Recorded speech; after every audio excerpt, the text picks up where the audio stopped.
दोस्तों, हमारे देश हिंदुस्तान में किसी भी रिश्तों को काफ़ी हद तक महत्व दिया जाता है और लोग अपने रिश्तों को बचाने के लिए किसी भी हद तक कदम भी उठाने को तैयार हो जाते हैं।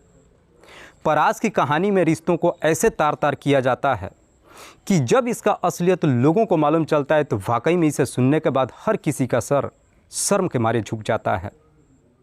वाकई में दोस्तों, आज की जो कहानी है ये आपको भी सोचने और समझने पे मजबूर कर देने वाली है कि आज भी हमारे समाज में न जाने कैसे कैसे विकृत मानसिकता के लोग भरे पड़े हैं। नमस्कार, आदाब, मैं हसमुद्दीन और आप देख रहे हैं सफ़र क्राइम तक। आज की जो सच्ची घटना मैं आपको सुनाने वाला हूँ, ये घटना है उत्तर प्रदेश की। उत्तर प्रदेश का एक ज़िला पड़ता है बिजनौर और इसी बिजनौर का एक थाना पड़ता है रेहड़। रेहड़ थाने के अंतर्गत एक गांव आता है लालबाग और इसी लालबाग गांव का रहने वाला है गुरदास सिंह। गुरदास की पत्नी का नाम है सुखविंदर कौर। गुरदास के टोटल 2 बच्चे हैं, जिसमें एक बेटा और एक बेटी। बड़े बेटे का नाम है गुलजार, जिसकी कई साल पहले शादी हो चुकी है, और छोटी बेटी का नाम है अमिता। अमिता जिसकी उम्र है लगभग 17 साल, जो अपने ही इलाके से पढ़ाई करती है। दरअसल गुरदास जो अपनी बेटी से काफ़ी लाड प्यार करता है, उसकी हर ख्वाहिशों को पूरा भी करता है। गुरदास अपनी बेटी को पढ़ा लिखा कर उसका एक बेहतर करियर बनाना चाहता है। बात कर रहा हूँ मैं 21 दिसंबर 2017 की सुबह। दरअसल गुरदास जब अपने खेतों में काम करने के लिए चला जाता है, करीब 10 बजे के आसपास अमिता भी अपने घर से बाहर निकलती है। पर अमिता जब अपने घर से बाहर निकलती है तो अपनी माँ से सिर्फ इतना ही बता करके जाती है कि मैं किसी काम से जा रहा हूँ, पर यह नहीं बताती है कि किस काम से जा रही है और कहाँ जा रही है। जब 3 घंटे का समय गुजर जाता है, अमिता जब अपने घर पे नहीं आती है तो सुखविंदर कौर अपनी बेटी के नंबर पे फ़ोन करती है, पर अब अमिता का नंबर स्विच ऑफ बताने लगता है। सुखविंदर कई बार जब अपनी बेटी के नंबर पे फ़ोन करती है, बार बार कॉल करने के बाद भी अमिता का कॉल जब नहीं लगता है, अब सुखविंदर एकदम से परेशान हो उठती है और आखिरकार अपने पति के नंबर पे फ़ोन करती है और सारी बात बताते हुए कहती है कि अमिता को घर से गए हुए लगभग 3 घंटा गुजर चुका है, लेकिन अब तक ना तो वो घर वापस आई है और ना ही उसका मोबाइल ऑन हुआ है। इस तरह की बातें जब अपने पति से कहती है तो ये सुन करके गुरदास भी एकदम से परेशान हो जाता है और भागते दौड़ते घर पे आता है। घर पे आने के बाद खुद भी अपनी बेटी के नंबर पे फ़ोन करता है और जब अमिता के नंबर पे कॉल नहीं लगता है, उसके बाद से गुरदास अपने बेटे गुलजार के बेटे कमलजीत को बुलाता है। दरअसल कमलजीत जो गुरदास का पोता है, कमलजीत जिसकी उम्र है लगभग 22 साल के आसपास। दरअसल गुरदास अपने पोते कमलजीत से कहता है कि जा कर के गाँव में पता करो अमिता किसी के घर पे तो नहीं है। कमलजीत गांव में जाता है। लगभग 1 घंटे के बाद जब वापस घर पे आता है तो अपने दादा से बताता है कि मैं गांव में लगभग हर घर में जाकर के देख चुका हूं, लेकिन अमिता का कहीं कुछ पता नहीं चला। उसके बाद से गुरदास का पूरा परिवार अमिता को हर जगहों पर ढूंढना शुरू कर देते हैं। देखते ही देखते शाम हो जाती है, ना तो अमिता घर पे आती है और ना ही उसका मोबाइल ऑन होता है। इसीलिए उसी दिन ही शाम के वक्त गुरदास अपने पोते और गांव के कुछ लोगों को लेकर के नज़दीकी थाने में जाता है और अपनी बेटी की गुमशुदगी का रिपोर्ट दर्ज करा देता है। रिपोर्ट दर्ज कराने के बाद गुरदास वापस तो अपने घर चला आता है, पर जैसे ही सुबह होती है, इधर अगले दिन 22 दिसंबर को सुबह थाने में एक सूचना दी जाती है कि जिम कॉर्बेट नेशनल पार्क में एक लड़की का डेड बॉडी पड़ा है।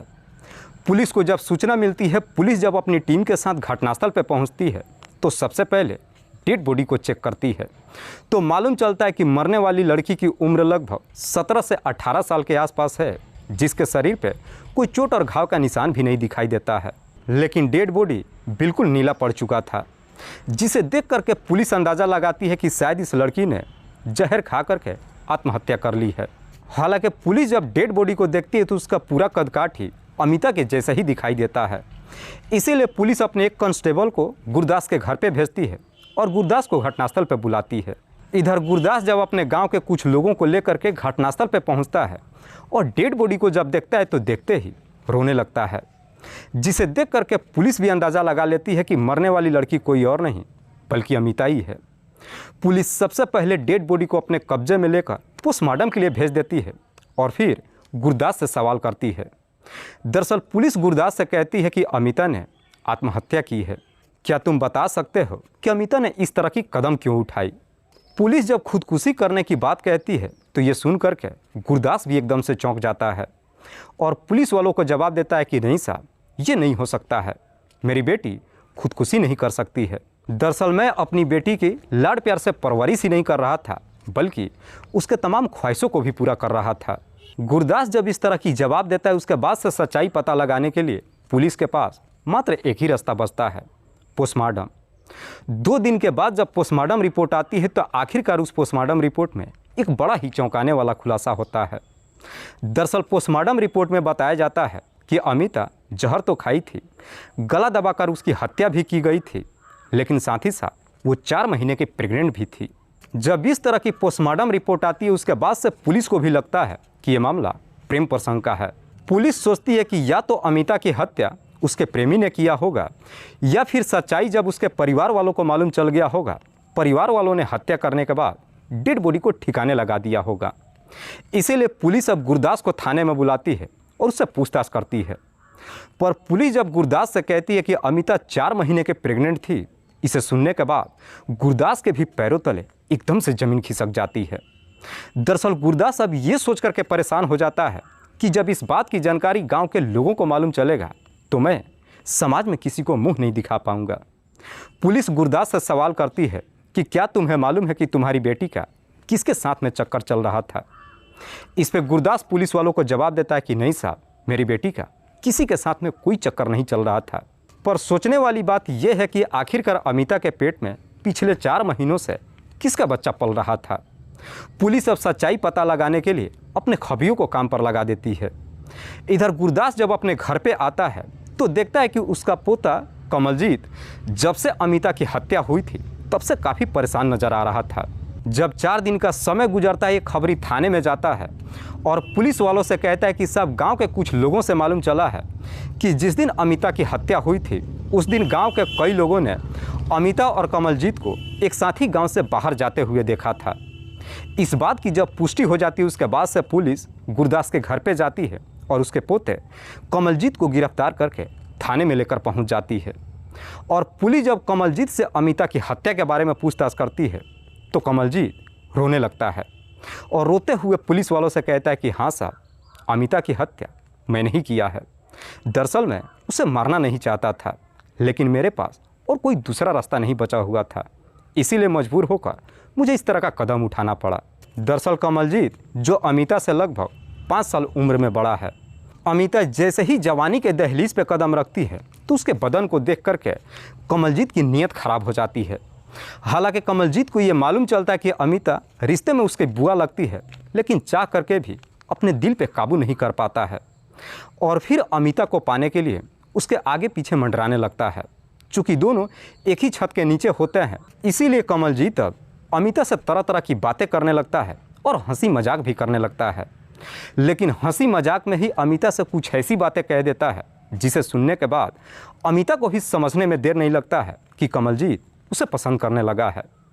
चूँकि इधर अमिता भी जस्ट अभी जवानी के दहलीज पे ही कदम रखी थी, इसीलिए अमिता भी अपने आप को नहीं रोक पाती है और आखिरकार ना चाहते हुए भी बुआ और भतीजा के बीच में प्रेम प्रसंग शुरू हो जाता है।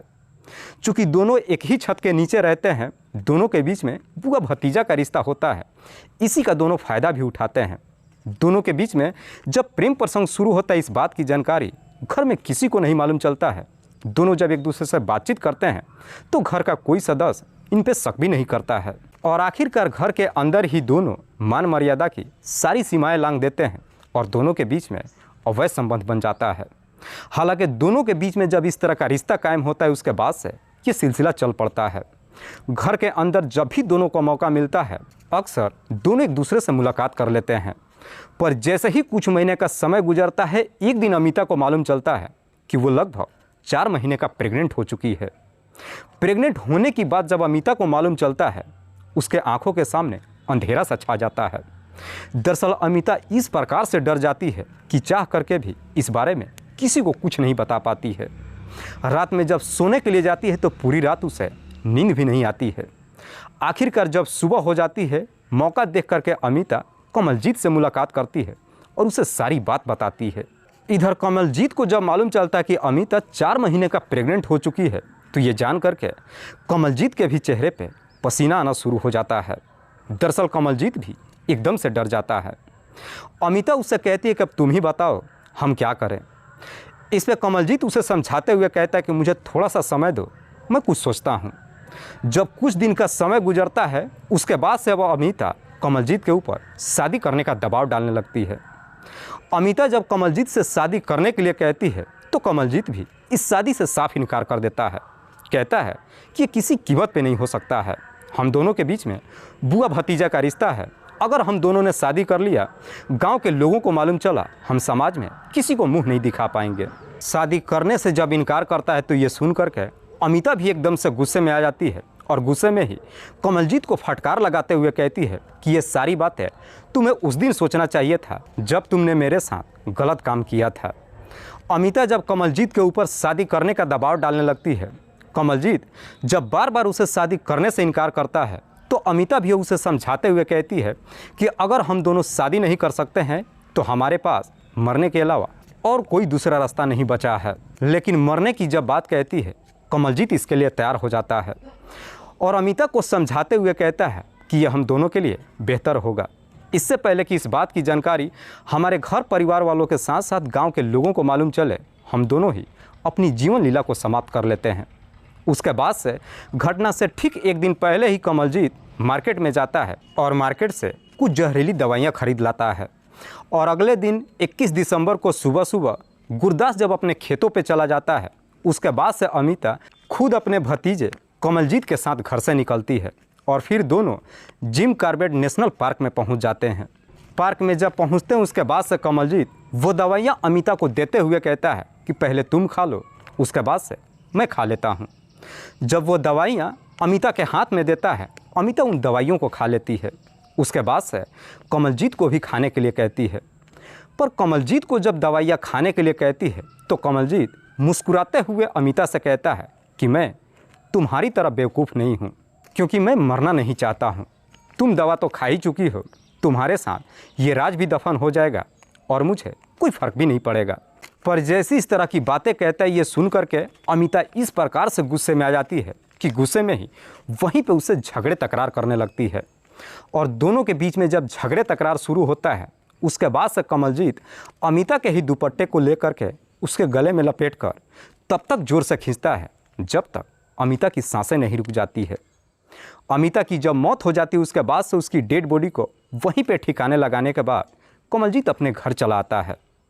दरअसल कमलजीत जब अपने घर पे पहुंचता है तो ये सोच करके काफ़ी खुश होता है कि चलो बला टल गई और इस बारे में किसी को कुछ मालूम भी नहीं चला। पर शायद कमलजीत ये भूल चुका था कि इंसान जैसा कर्म करता है उसे अपने कर्मों का फल ज़रूर मिलता है। दरअसल कमलजीत और अमिता जब दोनों ही गांव होते हुए पार्क के लिए निकलते हैं तो गांव के कुछ लोग देख लेते हैं और इस बात की जानकारी पुलिस को दे देते हैं। वाकई में कमलजीत जब ये पूरी कहानी पुलिस को बताता है, खास करके जब इसकी असलियत कमलजीत के परिवार वालों के साथ साथ गांव के लोगों को मालूम चलता है तो किसी को भी अपने कानों पर यकीन ही नहीं होता है। पुलिस जब कमलजीत को गिरफ्तार कर लेती है, अगले दिन जिला अदालत में पेश करती है, जहां से उसे जेल भेज दिया जाता है। दोस्तों, इस पूरी घटना के बारे में आप क्या सोचते हैं? आप अपनी राय हमें कमेंट बॉक्स में ज़रूर दीजिएगा। जाते जाते मैं आपको बता दूं कि कुछ मेरे व्यूअर्स हैं जो रोज़ाना मेरी इस वीडियो को देखते ही नहीं हैं, बल्कि अपना कीमती समय निकाल कर मुझे अपना प्यार भी देते हैं। जिनमें से एक का नाम है रामरूप साहू। रामरूप साहू जो आगरा उत्तर प्रदेश के रहने वाले हैं। दूसरे मेरे व्यूअर हैं राजकिशोर चौरसिया। राजकिशोर चौरसिया जो महाबलेश्वर महाराष्ट्र प्रदेश के रहने वाले हैं। लास्ट मेरे व्यूअर हैं शकील शाह। शकील शाह की पत्नी का नाम है अफसाना। शकील की एक बेटी है जिनका नाम है इनाया, जो मलिहाबाद लखनऊ उत्तर प्रदेश के रहने वाले हैं। मैं अब तमाम व्यूअर्स को तहे दिल से शुक्रिया अदा करता हूं। कल फिर मिलते हैं एक और नई सच्ची घटना के साथ। तब तक के लिए जय हिंद, जय भारत।